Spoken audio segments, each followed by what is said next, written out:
Hello, and thank you for stopping in for this WRR 101 Focus on the Arts. I'm Amy Bishop. For 8 decades, Fort Worth Opera has been bringing exceptional opera to North Texas as the oldest opera company in the state and one of the oldest in the country, committed to not just delivering the highest quality productions, but also of cultivating emerging singers, fostering community engagement, and bringing opera to classrooms. Their upcoming season includes all of that and more.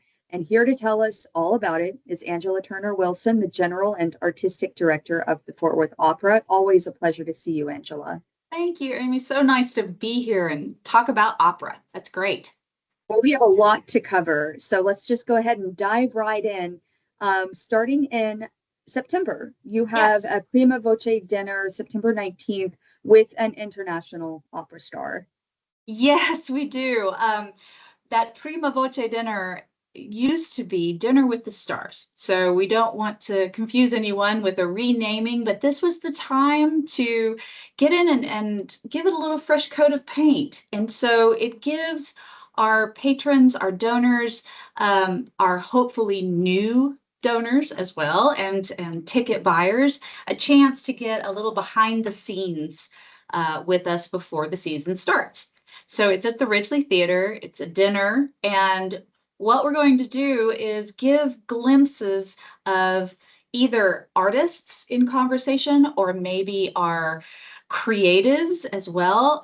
So we'll have video components of conversations with Chuck Hudson for Barbara of Seville to help you understand kind of what his vision is and how he really pulls in the work that he did with Marcel Marceau into this. And then also Derrick Wang, the composer of Scalia Ginsburg, will be with us to discuss sort of how he got this idea and how really it's been a journey for him with this amazing piece of work. But we will not have Janine DeBeek with us for the dinner, but Janine DeBeek will give us a little bit of a hello and wish us well via video. And then she joins us to kick off the season on October 29th with the pianist Aaron Weinberg. And we are in for a treat in Van Cliburn Concert Hall at TCU. That intimate place to really hear the voice so clearly and beautifully. Janine is from Trinidad and Tobago, and she came to New York to study at Manhattan School of Music to get her master's. And really from then on, she was gone, and she has been all over the world. Her latest CD, Mirrors, is so beautiful. And Janine has the uncanny ability to do with her voice whatever she wants to do. So whatever is the emotion or the paintbrush that she would like to stroke on this picture that she is painting with her singing, she is able to do it. And I have been such a fan and am thrilled to bring her to Fort Worth. So she's kicking off the season for us. Then in November, you have a Texas premiere, and we don't usually hear the words courtroom and comedy in the same sentence too often. That's true. But apparently that's what this one is, and that is Scalia and Ginsburg, November Yes. 13th through 14th. So let's hear all about it because I am so Sure. interested in this. Absolutely. So, like I said, Derrick Wang is the composer. He was a law student and now teaches, oh my goodness, I think what did he tell me, his last engagement, he's with Peabody, but he's with Johns Hopkins University and discussing music and law and the intersection of the two. Very interesting conversations with him. Derrick decided as he was deep diving into these two Supreme Court justices and their lives, and really, there's so much, what would I say, material to be used from these two. So he started looking at the relationship, what brought them together. So number one, their friendship. They were incredibly differing, opposing views on most things, but their friendship and their respect for one another was a common bond. And then opera. Opera was a common bond between the two. So we have shown on our website pictures of the two of them in shows that they would make drop in and do small roles at Washington National Opera. And so there's pictures of them in costume together. The fact that they could find the love of opera and the arts to help, I don't know, as a common ground for their friendship and respect, and obviously immense knowledge of the law. So Derrick decided that there was actually comedy in this, that the fact that the two of them could take it outside of the chambers and find common ground, that what was that? How did they do it? And so some of it was their sense of humor.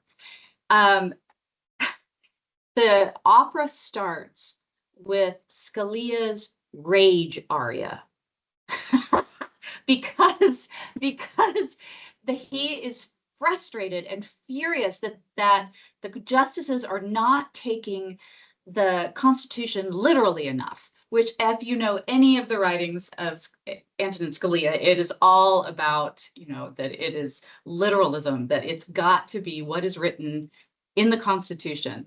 And breaking through a glass ceiling comes his good friend, Justice Ginsburg, who is going to go on a journey with him to try to prove her point that the Constitution is alive and is something that can be discussed and not bent to your will, but understood in a non-literal fashion.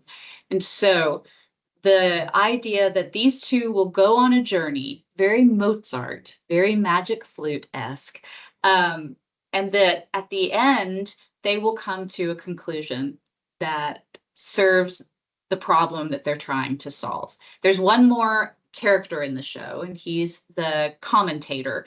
And for us, I've cast this very tall, booming bass named Andrew Simpson, and he is sort of the one that sort of guides them and comments on their journey. Jennifer Zetlin is our Justice Ginsburg, and Jennifer has sung this role several times, lastly in Kentucky. And then Peter Drackley is our Scalia. So wonderful tension there. I should also mention that the Fort Worth Chamber Society will play with us. It's written for, I believe, 23 players. And our conductor is Stephanie Rhodes Russell, who is known to many in this region. And I'm just delighted that she is getting her debut with the company conducting this role. I did watch an interview with Ruth Bader Ginsburg talking about the opera, and she mentioned that there was a duet in there where basically the premise was "we are different, we are one," Yes. referencing a difference in their approach to reading legal text, but both having that shared reverence for the Constitution and Yes. for the institutions that they serve. And what a symbol of just civility during a time when politics just seemed to be more divisive than ever. So Yes. I think that this production is probably going to strike a nerve more than ever before. I hope so. I hope people are able to sort of chuckle and laugh through the understanding that it's truly their bond of friendship and love for one another that allows the civil discourse to occur. And so we can sort of laugh along with them, not at them, but with them as they navigate our legal system and this problem that they're trying to work out through the show. It's been wonderful to have touch points with groups like Texas A&M School of Law, that, as you know, here in Fort Worth has just built this beautiful new building. They're very much involved, wanting to be a part. We're not sure yet in what capacity, but their dean, Bobby Audier, is a huge opera fan. And so he knew all about Scalia Ginsburg. And we're looking forward to pulling them in and being part of the conversation about conversation, civil discourse, and the importance of it in our country now. So the following month, it'll be holiday Yes. time, and you have Amal and the Night Visitors. And for people who are unfamiliar with this story, give us a little bit of overview on why it just has remained a classic since it premiered, I think, in 1951. Yes, it has. And what's so great is to see people going, oh, good, you're bringing that back. That's been a part of my family's holiday tradition for, since my grandparents and, beyond. And it's wonderful to be a part of that for families and for really opera lovers, especially Menotti opera lovers. So yes, he wrote it to be on TV. And so it was in people's TVs, black and white from the early days. And the music is so beautiful and the story is so touching that it has survived through. The story is basically, give you the high level view, because there's a lot that people love. People love specific characters and all these little details. But basically, the three wise men have seen the star, and they are on their journey to go see where the star leads. And they have heard that it is the king, the new king, and they want to go check it out, but they're tired. And so they would like a place to rest. And they end up resting at Amal and his mother's home. And they don't have anything. They are so poor. And Amal has had to start, or is about to start, begging. They're that poor. And of course, the kings have these wondrous treasures that they're going to present to the new king. And how does that aching and longing for Amal's mother to provide for her child, how does that play into this story that I think we have all grown up on? And of course, the holidays, we know the Christian story of the three wise men and the baby Jesus. And so it's very, very timely in that fashion. It's great for families because it's a little less than an hour. It has a shepherd's chorus, which is so fun. I love the shepherd's chorus. They're always one of my favorite characters. And we're at Stage West. So, Stage West has a great little kitchen. You can get a cookie and watch a show and enjoy that with your family. Or, we have a lot of folks just come on their own because it's just been a part of their lives and they love that holiday tradition. You also have another holiday program during December as well. Yes. Tell me about that. Yes, well, we've started, this is where we start talking about what we're offering for families and in our education and community engagement outreach part of our company. Now, a lot, to me, it seems that the Fort Worth Opera has always really prided itself on being out in the community, making sure that we were engaged in all aspects of our community, not just what we put on the stage. That if we're going to be impactful, then the power of the arts needs to be something that starts when you're young and continues throughout your life. And that is what strengthens our community and our society. Is one of the factors is that the arts are prevalent throughout your maturation. And so if we're going to say that, and we're going to uphold the importance of that, then we need to uphold it with our actions and do the things that we talk about. So what we have started this year is a family pack. and you can choose all these options, but we will be at the zoo doing 2 operas. We'll do, let's see, The Ugly Duckling, and I believe there are ducks or swans, I should say, at the zoo. And then also Frida Kahlo and the Bravest Girl in the World. And so there'll be productions there. Those 2 shows will also be at the Rose Marine Theater, which is wonderful to have this opportunity to present it twice. A Mall in the Night Visitors is in that holiday pack, or a family pack, as well as Harmony for the Holidays. And that's the show that you're talking about. That will be before Thanksgiving, right before Thanksgiving, at the Fort Worth Women's Club.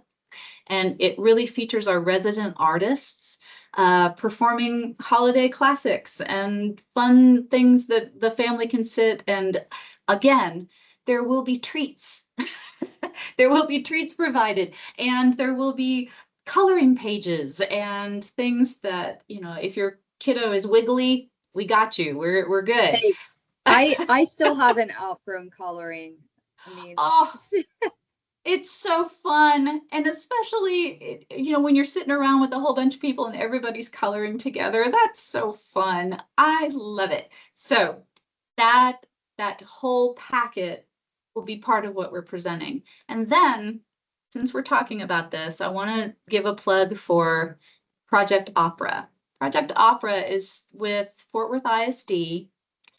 And again, it was, how can our company be part of the solution of what is ailing our community?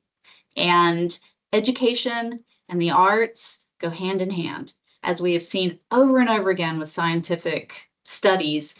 It really enhances the ability of students to learn if they have the arts in their lives. So we're going into 3 high schools. We did this last year. We're going to do it again. And our Director of Education and Community Engagement, Anthony Pound, has put together a curriculum that we go into these schools, and it is all curriculum based for us to put those students in a Shakespearean opera. We've reduced it to an hour, and we anywhere between 20 and 30 hours of contact time, but it covers specific TEKS requirements that will help these teachers cover this huge amount that they have to get in, especially in English, speech, different TEKS criteria that we come in and provide. This is all donor-based. We're not charging the ISD. This is all sponsors, donors that understand the importance of this for these high schools. And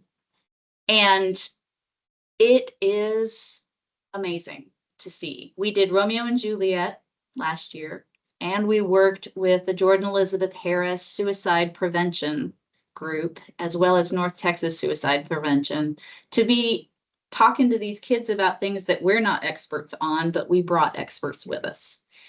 And it was huge for these kids. We ended up having around 50 kids involved from these 3 schools. We did a performance at TCU at the end, and our resident artists sing the leads, but the kids had small roles and in the chorus.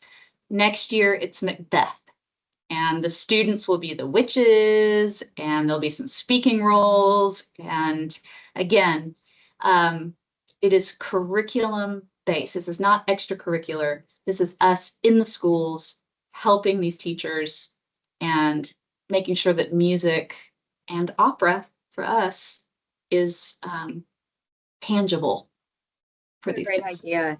Yeah, what a great idea. I mean, fulfilling the mission of making sure that you are getting that next generation of opera lovers. And then, of course, you are helping foster the current generation of emerging artists as well. So we might as well go ahead and talk about your vocal competition, because I know because I know that there's a tie-in with a production in April that's coming up. So let's start there. Tell us about the competition. we've got the McCammon competition coming up. So this is every other year, and begun by Marguerite McCammon. And first place wins $10,000. So this is, nothing to take lightly. We get applications from singers from all over the world. And we have amazing help, volunteer help by Twyla Robinson, who is professor of professional practice at TCU, and I believe she is still head of voice there at TCU. And she has put together these panels of judges. Everything is blind until they come to town. So it's 10 singers that come to town and compete for a lot of money in prizes. Now, last time's winner, because we skip a year, was the mezzo Winona Martin. Now, Winona Martin is a fantastic singer and blew the judges away. And we have contracted her to sing Rosina in our production at Bass Hall of The Barber of Seville. So here she comes. She's been in Germany on a Fest contract. Her family is in the DFW area. So we are delighted to bring in Winona. And then another DFW singer that has also made a huge name for himself at the Metropolitan Opera is Michael Adams. And Michael will be singing our Figaro.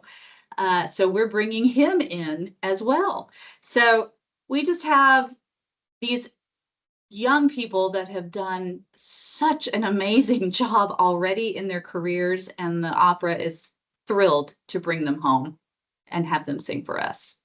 And in Bass Hall, because Yes. can't, just beautiful. I know you guys have been there several years now. Yes. You've been back in the hall. So I mean, gosh, what an opportunity to see a very popular Rossini opera in a beautiful venue as well. Yes, we're thrilled. It's like I was mentioning earlier, Chuck Hudson is our director. This is a production that he put together for Minnesota Opera, and it's so fun and has so many great what am I going to say? Comedic moments. I won't give anything away, but really funny show. And then Christian Capocaccia will be back with us again as in the pit, conducting the Fort Worth Symphony Orchestra. And is this a production that is contemporary, or is it more period appropriate? Or yes, more period appropriate. It's yes, it's a lot of bright colors and happy, funny people. But as you know, with Rossini, the virtuosity that's required to sing that repertoire is nothing to take lightly. And those people are, my goodness, they're at the top of their game. I can't wait for that. I know you guys are also in the process of a campaign, the Match the Momentum campaign. So tell us what that is, why it was founded, and where you are with it. Sure, thank you. Yes. So last year was our first year, and we had a kickoff gift of $80,000. We had to match to 125 to unlock the other 125. So each year right now of the campaign, we're going for 250,000. And so we made it. We matched it by the time we got to Bass Hall for our gorgeous production of Butterfly. So that was so fun to be able to announce and, encourage everyone to keep going. So this next year, we're looking for people to become momentum makers. That's the sort of catch line for the second year. And again, our goal is 250,000. But this time we're really focusing on our education and community engagement. We want to be out in the community doing these things that we think make a difference to make Fort Worth and Tarrant County a better place to live. So things like Project Opera, things like this pack for families, and help us to be out and see us more. be engaged more with our community. But as you know, those things aren't free. So we're asking for our patrons and our friends to, help us out, become a momentum maker. Go on our website. Of course, we have a very easy pathway for you to donate. So we're hoping that people will take a look and take down all the barriers. Yes, as few barriers as possible. Yes, you all know. So yeah, but that's it. It's really just to make sure that people understand that we're a 501c3. We're not like when touring companies come through Bass Hall. We're not generating that kind of revenue. We're not for profit. We are a 501c3, and it really is by the grace and generosity of our donors and our audience that we're able to do what we can do. So that's, and yeah. I don't think or many people don't realize that it's not ticket sales that that plate companies rely on. It was. I wish it was ticket sales. It's like it helps, but yeah, that's not exactly the lion's share of the operational costs at all. No, unfortunately it's not. But I do want to say though that this year we had a great 80th season last year, and our ticket sales went up exponentially and getting just people in the seats. And it was great to have our final board meeting of the fiscal year, and it's sunshine and roses, that we have really accomplished so much this year. And it is my board, it is the team, it is the generosity of people in Fort Worth and DFW that care. And it's great. Is there anything that I have not asked you about the season or about the company that you'd like to add? Is there anything I've left out as far as community engagement or the season or anything at all? No, I think we covered it, but I do want to say thank you to your listeners and to your viewers. 81 years is a long time, and there have been a lot of ups and downs. And I know that at times it's been hard to stick with us, but people have, and then they've come back. And we don't take that lightly. And so we are planning and doing all that we can to ensure that everybody can continue to trust us and the quality of what we put on the stage, and spending their time with us. And now we're asking them to spend that time with their families with us. We take that very seriously and want to make sure that everyone that joins us has the best experience and feels like it was so worthwhile. So just want to say a thank you. I'm grateful. You guys are doing great things there. Thank you. I've been speaking with Angela Turner Wilson, General and Artistic Director for the Fort Worth Opera. You can get all the details on everything we've discussed, plus tickets and season subscriptions at fwopera.org. Angela, it's always a pleasure to speak with you. Thanks for your time. Thank you, Amy. This was great.